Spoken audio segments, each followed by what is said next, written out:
terms of order of presentation, this may actually be taking a step back, because Gary talked an awful lot about what to do when you have somebody who you believe has suicidal potential. And truthfully, my experience is that people, cops with suicidal potential, they're scary clients to work with because you really don't want them to kill themselves. We have done a lot of talking, and we had done a lot of talking in terms of, trying to find out who was suicidal.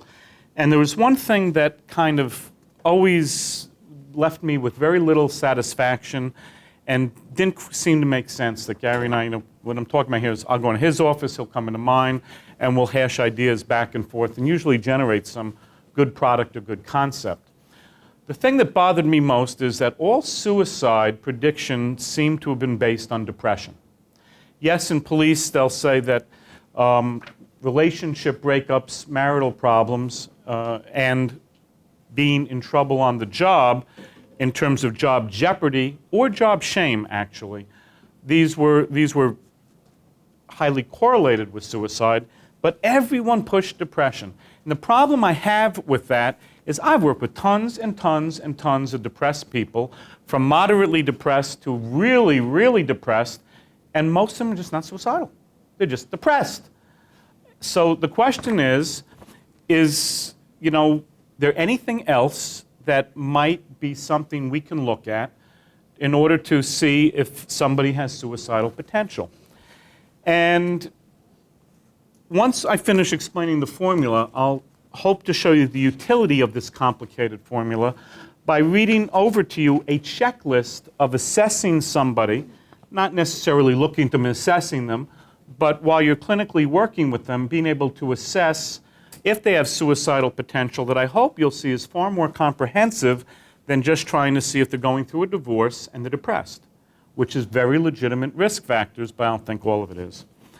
Well, in terms of trying to take a look at people who might have suicidal depression, might have suicidal potential, in our practice, believe it or not, when we were juggling around ideas, there was just something that wasn't, there's something that we constantly took a look at. We certainly, alcohol, everyone talks about alcohol, altered state.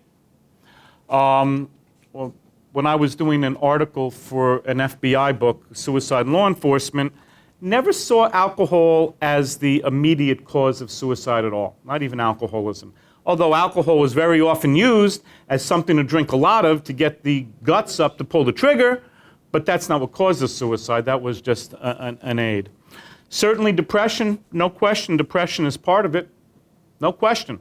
So I'm not saying depressed people aren't at risk. Desperation, we'll talk about more in a second. Is that broken out? Yes. Because there definitely seemed to be something when we were talking that there's an air of desperation that's definitely there in people who are suicidal. But the one thing I'll pay attention to is anomie. For that, we actually went back and we took a look at Emil Durkheim. Emil Durkheim, who did research and wrote a book on suicide. He published that in 1897. He was a French sociologist. And what he said made a lot of sense as a missing piece that seemed to fit for us.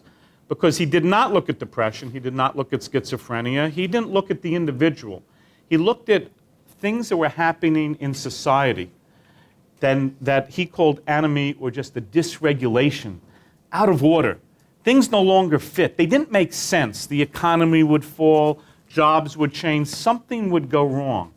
There'd be something in the person's life that caused their life to become dysregulated, disordered, out of order. And listen, a lot of times we say depression, you might say, okay, well, if 4 or 5 bad things are happening to a person and that makes them depressed, then it's depression, right? Well, in a sense, they're depressed, but don't you want to be cued that you ought to be looking for what may have gone wrong in their life?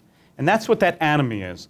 By putting that in the formula, that is kind of saying, okay, let's make sure we look at their life in terms of what has become cockeyed, disordered, what is no longer fitting, what is going on in their life, so that there are pieces that are hitting each other, conflicting with each other, and causing a person to be in a dysregulated, disordered state.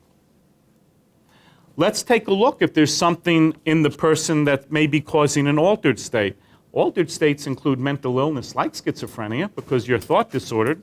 Any type of substance abuse can be an altered state. Even sleep deprivation, that creates an altered state. What about that air of desperation? Take a look at desperation. I know this gets complicated, but take a look at desperation. For that, there's a sub-formula.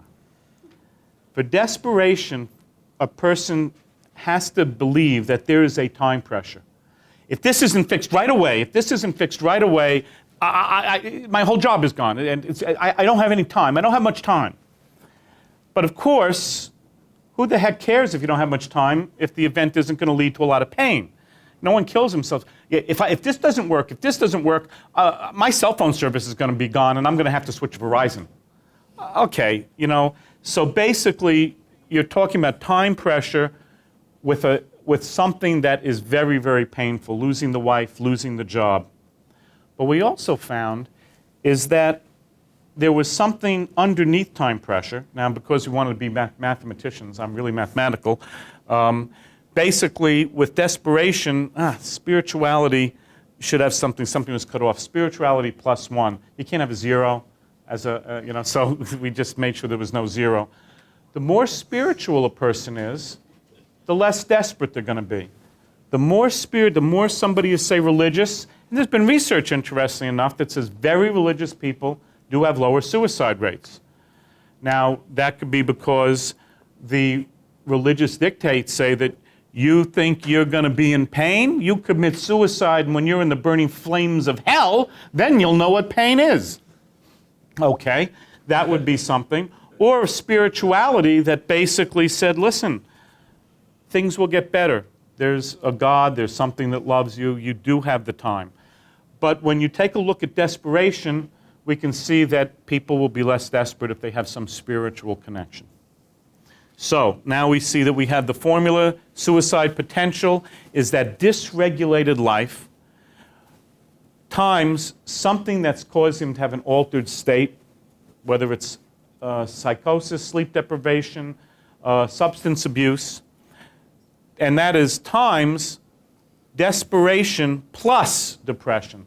So depression in our formula actually has a minor place, an important but minor place. So what do you do with that information?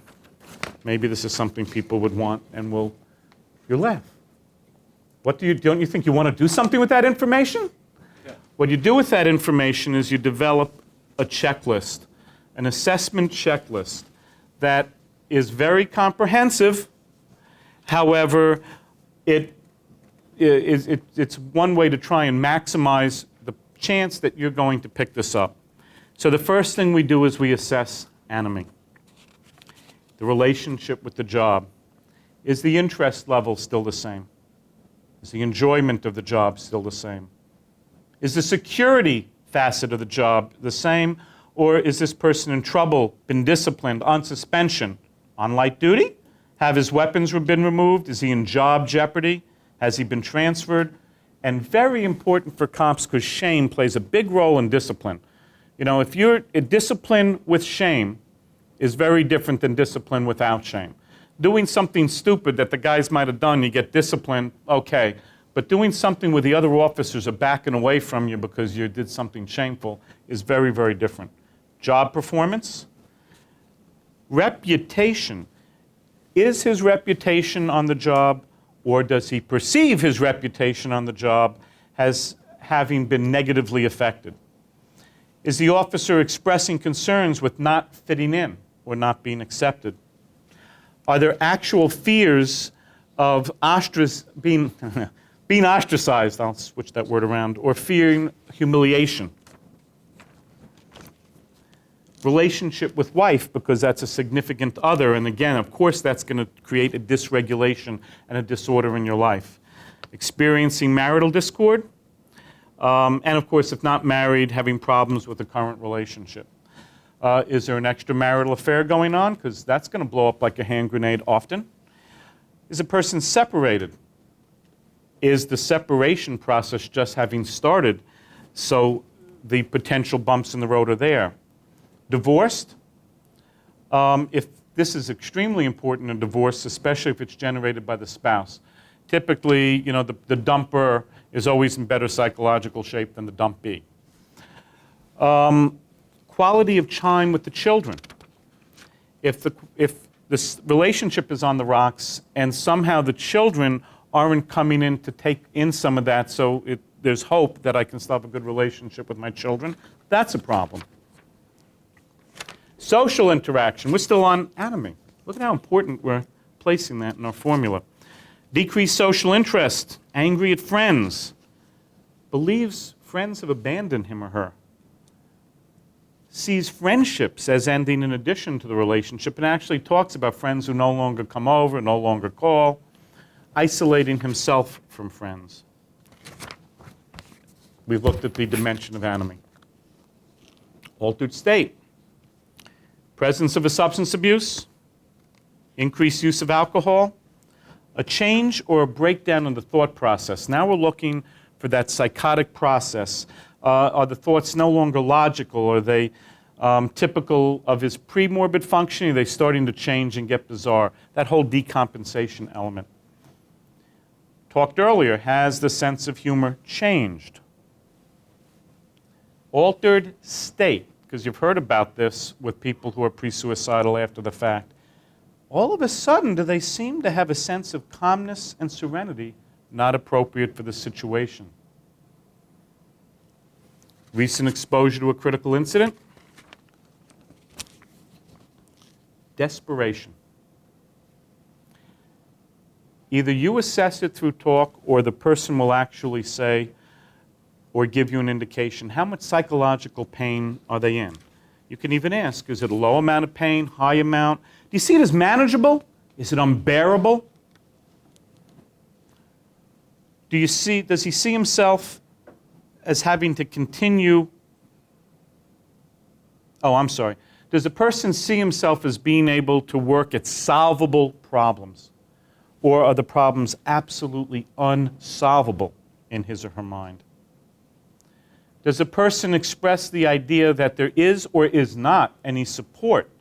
Now, you see how some of this information you may have to ferret it out. And again, I would suggest that this would make a very poor test for a suicidal person. Here, answer these questions. But these are questions you might want to see if you have the answer to. Sometimes these answers come from many sources if you're very hooked in with the department, where friends and other people will be calling, and he has no support, he's kind of withdrawn. And of course, we're talking about desperation. Does this person have a workable spiritual connection? Let's take a look at depression. Well, one of the best diagnoses of depression is a person says they feel depressed. So, does he report or she report feeling depressed? If not, or denies it, and yet are there a lot of thoughts and beliefs of hopelessness and helplessness? Any vegetative signs of depression, of course, means there's depression. Does a person come out? Now here we're finally, at this point, what people always start with. Are there suicidal thoughts? Is there a suicidal plan? Is there a history of depression? Is there a history of suicide attempts? A history of family depression? A history of family suicide attempts? Are there symptoms of another psychological disorder? So that would be what I would present as a very comprehensive way of using this formula to assess for suicidal potential. Some treatment considerations real quickly. I think Gary's gone over some of this. Schedule multiple sessions. With their suicidal potential, you have a lot of sessions per week. You address the relationship issues promptly. We've talked about change in therapy versus counseling, but I think we've also said that there are times where what you do is you deal with the problem. Suicide is a time where you deal with the problem. Try and include significant others if possible or appropriate. Address the weapon removal as a project. If it's been taken from the cop, part of the plan is getting it back. Well, you're going to have to be less suicidal if you get it back. So you set specific goals to decrease the helplessness. Discuss realistic timelines for treatment to reduce the time pressure, include friends and colleagues to decrease anomie. Police, this is one of the things that's helpful in working with police. I know I got a call recently from a union delegate that a cop's son initially was in a motorcycle accident, got his leg cut off, and about a week ago died. What can we do? Can we drag him into you? The answer is always no, you can't drag him into me, because when somebody has a loss, the last thing they want to hear is, well, you know what? You had your son die, so now you're crazy. And I've even told them the experience is you need to wait, and we've had experience with the delegates wanting to do that. They end up in our office, but usually you're talking about 1 to 4 months, because you can't tell someone they're crazy. But guys, you know what you can do? You can make sure that almost round the clock, and certainly over the course of the week, people are calling, people are going over there, people are bringing food, and you can organize, because you're cops and there are enough of you, where you can actually make sure that there's a schedule where you're kind of rotating this duty, this task. And that is very, very helpful. Deal with substance abuse issues, be very observant for altered states, enlist family aides, encourage spiritual involvement. If a person has an inkling or a history of spiritual involvement, I know when I was in graduate school, there was this whole kind of secular religion has no place in psychology. I've dropped that a long time ago. I certainly do not push religion, but if someone says, I used to go to church, then I'm going to sit there and say, this is a good time to start going back. We very often with suicide potential, or maybe always, include the union. Okay, we always include the union, including the department. I don't know if that's a good idea. Or the peer team is important. Peer team. There's more peer teams out east, out west here than. Yeah, I guess I'm not thinking that that's their solution to not having a union in some sense. Good point. And encourage the officer to allow the involvement of others. You really, you have to talk about that, because you don't want to cross over confidentiality lines. But usually if there's enough pain, what will happen is they will let you involve others. And this way you can almost help develop that support group. Those are just a few treatment considerations based on the information you got, based on the formula as a way of looking completely at what would underlie suicide potential. Profile, by the way, real quick, because we did this article. Scouring all of the cases we had, all of the suicides that the New York City police had, I forget the years because this was a number of years ago, but there were a lot of them. There was one year where they had like 15 or 20. We managed to get a hold of the synopsis of all of those cases. The department denied they had them. The union put them in an envelope and somebody delivered them to my door. And then, of course, hundreds of newspaper articles. And there's a lot of statistical problems with this because of how many cops there are versus supervisors. But who kills himself? A 35-year-old white patrolman who is having severe relationship problems. He is likely to be experiencing job difficulties and is perhaps facing some form of job discipline. He's consuming a lot of alcohol, appears despondent, and is starting to isolate from his friends. Those around him notice that he is acting strangely, differently from his typical behavior. He ends up killing himself with the most convenient and familiar tool, his service arm. And that's what we hope all to prevent from ever seeing and ever happening. Danny, the prediction of suicides after 9/11? Oh, yeah, I think I told it over lunch. That was the two creators of the CISD, of course, Jeffrey Mitchell, but I'm sorry. The other one was Jim Everly. You see, thank you, George Everly, sorry about that, who I believe was very industrial psych. And he had a meeting with the person who was running a lot of the debriefings, a guy named, I had it during lunch. Totally slipped my mind.